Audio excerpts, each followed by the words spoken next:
نحمده ونصلي على رسوله الكريم أما بعد فأعوذ بالله من الشيطان الرجيم بسم الله الرحمن الرحيم قال الله تبارك وتعالى في القرآن المجيد وفرقان الحميد إنما يخشى الله من عباده العلماء صدق الله العظيم وقال رسول الله صلى الله عليه وسلم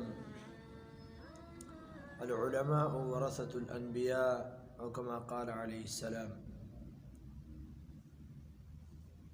الله رب العزت په بنده باندې ډیر زیات احسانات کړی دي چې دغه احسانات شمارل دا د بنده د وس خبره نه ده. د ټولو نه عظیم او لوی نعمت دا کړی الله رب العزت ما او تا مؤمنان پیدا کړو او به د دین ورسته په موږ باندې لوی او عظیم نعمت الله د محمد رسول الله صلی الله علیه وسلم په امت کې پیدا کړو. نو د پیغمبر علیه الصلاۃ والسلام په امت کې اعلی کسان دا کم دی. پیغمبر علیه السلام فرمائی اشراف امتی حملت القرآن و اصحاب اللیل. زما په امت کې اعلی او چت خلق دا د قرآن والا دی او هغه کسان دي چې د شپې عبادت کوي. نو علم دا دومره علم په بنده باندې حاصلول فرض دي چې 24 غنټې زندگی په تیر کی. دومره علم په بنده باندې حاصلول فرض دي چې 24 غنټې زندگی په خپل شي تیرولې. د دینه علاوه نور علم حاصلول دا فرض کفایه دي. نو علم دا د الله خاصه ده او هغه بنده له ورکه چې کم الله رب العزت تخوخي. نو علم هغه بنده الله ورکه او دا دنیا چې نن په دنیا کې رزق ملاويږي، کافر چې نن په دنیا کې ګرځي دا صرف او صرف دغه عالم برکت دی او دغه نیک او دغه مؤمن سره برکت دی. عالم الله رب العزت فرمای انما يخشى الله من عباده العلماء.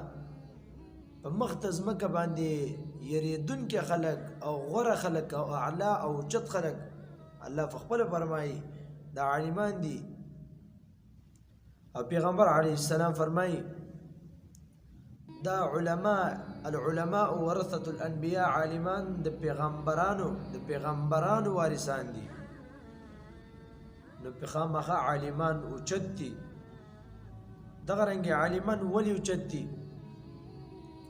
نو حضرت ابو ذر رضی الله تعالی ابو ذر لأن تغدو وتعلم آية من كتاب الله تعالى خير لك من أن تصلي 100 ركعة. وما دي فرمایل چې یو آیات د قرآن مجید از کول دا د سل رکعاتو نفل نه بهتر دي. او بیا ته فرمایل ولأن تغدو فتعلم بابا من العلم. د علم یو باب از کول او عمل په دغه وخت په دی باندې وکي او نه کې خو یو باب د علم از کول دا د 0 رکعاتو د نفل نه بهتر دي. نو دومره لوی درجه د عالم ده. ځکه چې عالم یو مسله زده کی نو دا به گمراه کیږي نه. یو طرف ته عابدی بل طرف ته عالمی.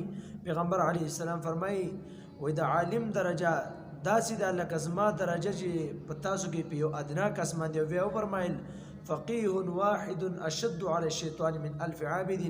فقيه سره عالم چې په مسله پويږي دا په شیطان باندې د 0 عابدانو نه هم سخت دی. یو طرف ته 0 عابدانی بل طرف ته یو عالمی. شیطان دغه عابدان 0 عابدان د 0 گمراه کول چې د لار نشي اړولې او عالم نشي اړولې ځکه چې عالم په مسله پويږي. دی وجنه د عالم درجه ډیره اوچته ده.